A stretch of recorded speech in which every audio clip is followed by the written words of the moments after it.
La députée de Gaspé discute avec Ariane Oberbond de son premier mois de travail de l'année 2022 depuis sa rentrée en février. Bonjour à tous et à toutes. Aujourd'hui, je m'entretiens avec Mégane Perret-Melançon, députée de Gaspé. Bonjour. Allô? Alors, ça fait déjà un mois que les travaux sont repris à l'Assemblée nationale. Puis, vous avez déjà accompli beaucoup de travail. Alors, on va faire un petit bilan là, de cette première portion-là depuis la rentrée parlementaire. Euh, Tout d'abord, il y a le transport aérien qui a vraiment retenu l'attention depuis que vous avez repris. Oui, ben c'est un des enjeux qu'on avait ciblé comme priorité, là, mon équipe et moi, quand on s'est réunis avant la session. Et ça a pris effectivement beaucoup d'ampleur là, au national, à l'Assemblée nationale, parce qu'on est toujours en attente du plan d'action pour le transport aérien régional du ministre François Bonnardel. Ça fait là près de 20 mois qu'on nous dit que le plan s'en vient. Donc, on commence à avoir un peu d'impatience, là, beaucoup en fait, parce que le prix des billets d'avion, c'est encore toujours très élevé. Même si Air Canada a quitté, c'est difficile pour les compagnies qui nous desservent présentement d'avoir des prix plus bas que ça. Ça prend une intervention de l'État et on est toujours en attente de voir quelles seront les mesures qu'on va mettre en place là, pour régler toute la question de donner accès au transport aérien à nos gens de région. Pour moi, c'est d'importance capitale.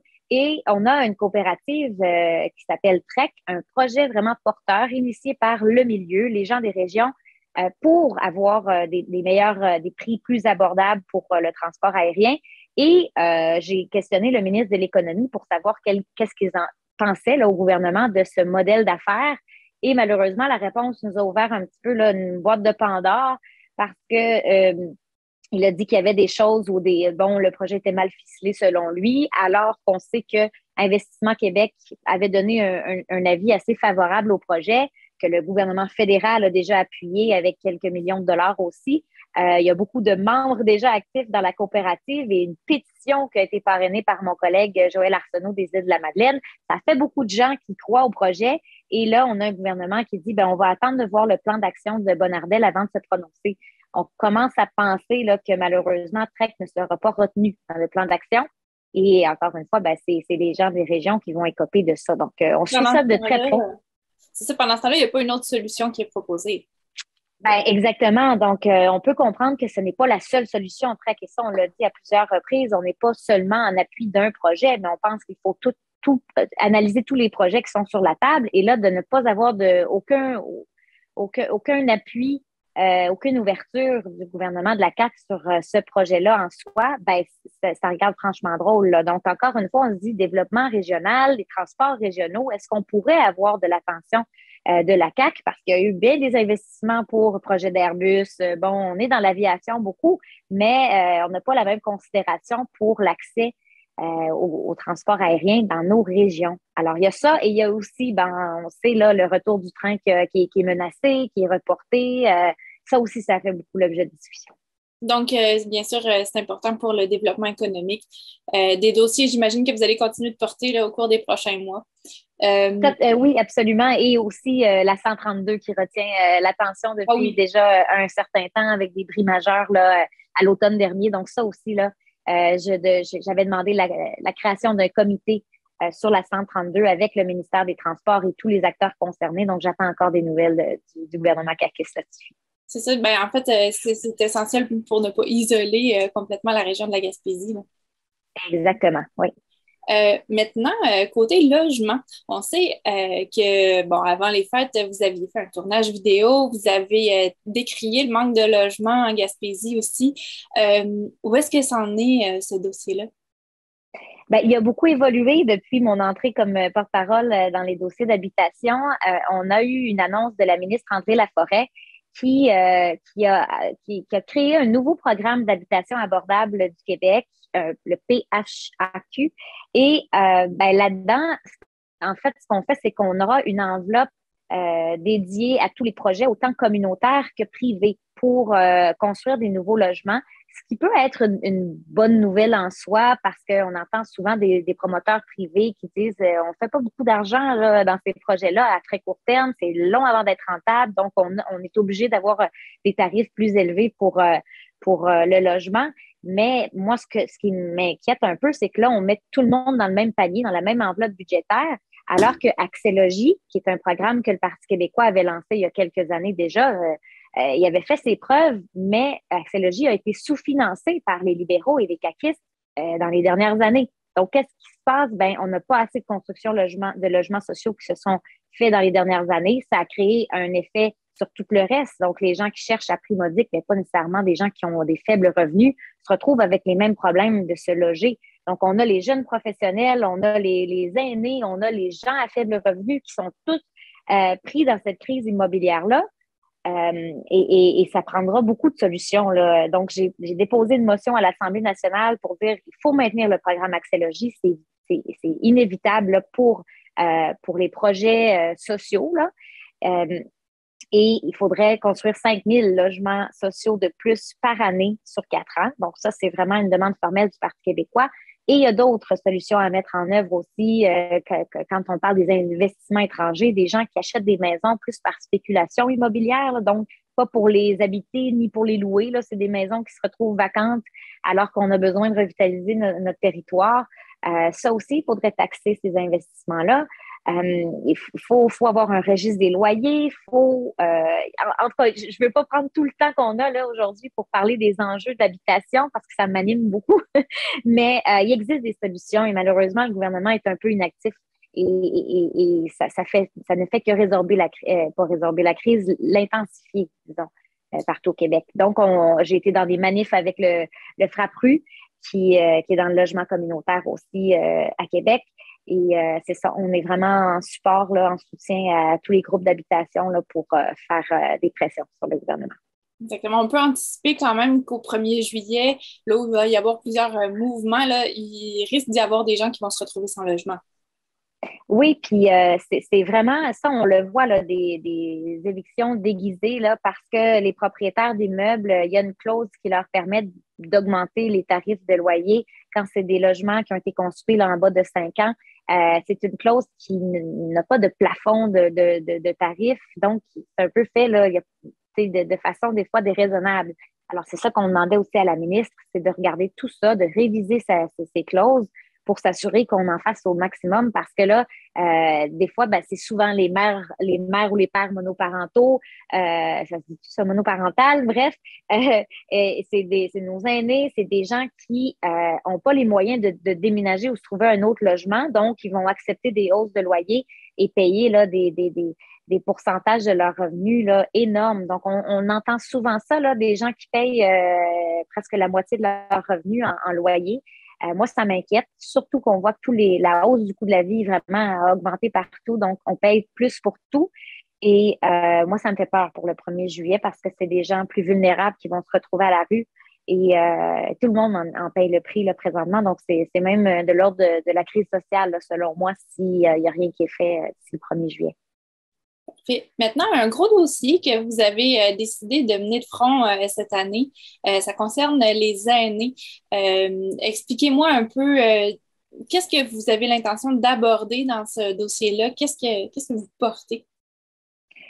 Bien, il y a plusieurs façons là, de venir en aide aux aînés. C'est sûr qu'il faut lutter pour de meilleurs soins de santé, un meilleur accès. Je pense qu'il faut vraiment là, emprunter le virage vers les soins à domicile aussi parce qu'on sait que la majorité de nos aînés souhaitent rester dans leur maison, mais il faut d'aide. Et puis, je sais que les entreprises d'économie sociale en font déjà énormément pour aider nos populations aînées là, à vivre dignement chez eux, mais ça prend aussi des ressources financières du gouvernement. Mais donc, à ça, bon, c'est sûr que toute la question des soins de santé, je suis sensibilisée à cette cause-là, mais ce que je voulais mettre de l'avant dans mon projet là, que je vais travailler cette semaine, c'est la situation financière des aînés. Donc, on parle là, de l'inflation, du coût de la vie, bien, ça a une pression aussi sur nos aînés qui doivent des fois faire des choix déchirants entre s'alimenter, se loger ou payer les médicaments. Donc, moi, j'ai toutes sortes de cas des gens qui nous appellent en détresse au bureau. On entend même des gens là, demander, espérer que l'aide médicale à mourir pourrait leur être qui pourraient utiliser là, cette voie-là, mettre fin à leur jour parce qu'ils n'en peuvent plus. Là, peuvent plus payer leurs factures et c'est plus une vie, là. Donc, moi, j'ai voulu un peu mettre ça en lumière, voir qu'est-ce que ça a, ces impacts économiques-là sur nos aînés.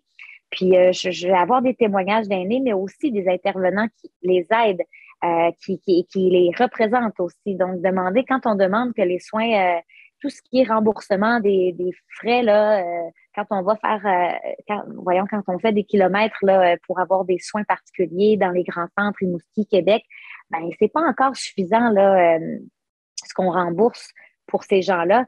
Même des gens du comté là, qui viennent souvent à Gaspé pour des soins particuliers disent on n'en peut plus, on peut plus se rendre. Là. Donc, on va entendre toutes sortes d'intervenants et j'espère en fait que ça va permettre là, de conscientiser les gouvernements. On est à l'approche d'un budget. Le prochain budget gouvernemental va être déposé au mois de mars. C'est très bientôt. Alors, j'aimerais pouvoir là, diffuser la vidéo le plus rapidement possible pour faire des demandes particulières pour eux. Donc, vous êtes en train de faire un tournage avec la collecte d'informations, un peu comme vous avez fait pour le logement, si je comprends bien. Oui, exactement. Donc, encore avec notre vidéaste qui avait fait la vidéo sur le logement, on va aller à la rencontre de ces gens-là. Déjà, il y en a plusieurs qui ont levé la main, qui sont contents qu'on puisse leur donner une voix. Moi, c'est vraiment la beauté de ce genre d'exercice-là, c'est de pouvoir permettre aux gens de s'exprimer et de laisser finalement ma place à ces gens-là pour faire leur représentation. Puis, j'espère que ça va beaucoup circuler et que les gens puissent entendre ce que nous, on entend au bureau parce que c'est inquiétant. Je suis préoccupée par la situation financière des aînés et je pense qu'on devrait tous l'être. Donc, c'est vraiment c'est une vidéo là, qu'on espère pouvoir diffuser rapidement et qui sensibilisera aussi les gens concernés au gouvernement. Très bien. Maintenant, projet de loi 24. Dites-moi un peu quelles sont les représentations que vous faites dans ce dossier-là. Donc, projet de loi 24, c'est pour implanter les bracelets anti-rapprochement des personnes judiciarisées qui ont un passé violent, donc qui ont soit abusé de leur conjointe ou qui ont fait de la prison. Donc, c'est des gens qui sont judiciarisés. Maintenant, les agents correctionnels, les directeurs d'établissement pourront avoir comme condition là, pour la sortie, la remise en liberté, imposer le bracelet. Donc, on est en train d'étudier ça présentement à l'Assemblée nationale. C'était une recommandation du rapport Rebâtir la confiance là, pour toute la question du système judiciaire entourant les violences sexuelles et conjugales. Alors, comme on sait aussi, j'ai été présente là, sur la commission spéciale sur l'exploitation sexuelle des mineurs et je suis porte-parole en condition féminine. Donc, ce sont des enjeux que je touche beaucoup là, dans mon travail et je pense que ça va permettre de rebâtir une certaine confiance et d'aller chercher un plus de sécurité aussi auprès des victimes. Mais il ne faut pas que ça devienne une solution à tout et que ce soit, on crée une espèce de faux sentiment de sécurité. Donc, dans l'étude détaillée, on regarde beaucoup l'implantation du bracelet, comment on va l'appliquer, quelle faille il va avoir, parce qu'en région, on le sait, la couverture cellulaire, elle n'est pas parfaite partout. Là. Donc, comment ça va fonctionner, le bracelet? Et c'est ça, on pose des questions, on a quelques réponses là, de comment ça va se passer, mais même les femmes autochtones du Québec sont venues un peu parler de cette réalité-là, c'est-à-dire on n'a pas toujours la couverture, le réseau partout dans nos communautés, c'est la même chose en région, mais en même temps, bon, je ne veux pas rentrer encore une fois dans trop de détails, mais il y a toute une réalité en région qu'il faut tenir compte quand on applique ce genre de mesures-là. Et on est là pour le rappeler, justement, là, pour s'assurer que ce soit fait en bonne et due forme. Alors, il y a ça, mais il y a aussi en violence conjugale, ben, il y a toute une autre panoplie de mesures à mettre rapidement en œuvre pour essayer de lutter contre la violence, mais aussi contre les nombreux féminicides là, qui ont augmenté dans les dernières années avec la pandémie. Donc, c'est ça. C'est une autre mesure importante là, pour lutter contre les féminicides au Québec. Exactement. Donc, il y a un très, très gros dossier là, sur lequel vous veillez là, présentement. Oui. Maintenant, quand on veut vous suivre de semaine en semaine, selon ce que vous faites à l'Assemblée nationale, ce qui se passe à Québec, dans votre comté aussi, vous avez une nouvelle façon de communiquer ce que vous avez fait avec les gens de partout au Québec, en fait. Oui, les citoyens, puis les gens qui me suivent aussi sur Facebook. En fait, c'est que comme député, on passe beaucoup de temps à Québec, à l'Assemblée nationale, puis ça nous distancie des gens qu'on représente. Puis certaines personnes, des fois, bon, on est chanceux parce qu'on a toute une équipe d'employés qui travaillent sur les dossiers citoyens, puis qui assurent toujours une présence, puis qui font des suivis réguliers avec les citoyens. Mais le ou la députée comme telle, ben on se dit, elle est à Québec. On ne sait pas trop qu'est-ce qu'elle fait, mais elle est à Québec. Puis je l'entends souvent, ce commentaire-là. C'est vrai que c'est un rôle qui est un peu qu'il faut démystifier, le rôle du député. Donc, les semaines que je passe à Québec, maintenant, je fais un résumé sur ma page Facebook de tout ce qu'on a fait, de tout ce que j'ai fait à l'Assemblée nationale et qu'est-ce que ça a comme impact concret sur le terrain pour les gens du comté de Gaspé. Donc, on m'a dit que c'était une belle initiative. Là, j'ai eu des bons commentaires. Donc, tous ceux qui s'intéressent, qui veulent savoir qu'est-ce qu'on fait comme député quand on est au Parlement Québec, ça prend beaucoup de temps là, dans notre horaire. On est là du mardi au jeudi quand même. Donc, il s'en passe des choses et c'est pas complètement déconnecté de ce qui se passe sur le terrain. Donc, c'est un nouvel outil. Là, on fait un résumé pour tenir informés les gens là, du comté sur le travail parlementaire. Donc, vous pouvez là, aller sur ma page Facebook et vous aurez là, accès à ces informations-là. Parfait. Donc, Mégane Thérien-Melançon, merci beaucoup pour ce vaste tour d'horizon du premier mois là, depuis la rentrée parlementaire. Et puis, on se reparle très bientôt. Oui, avec plaisir. Merci beaucoup, Ariane.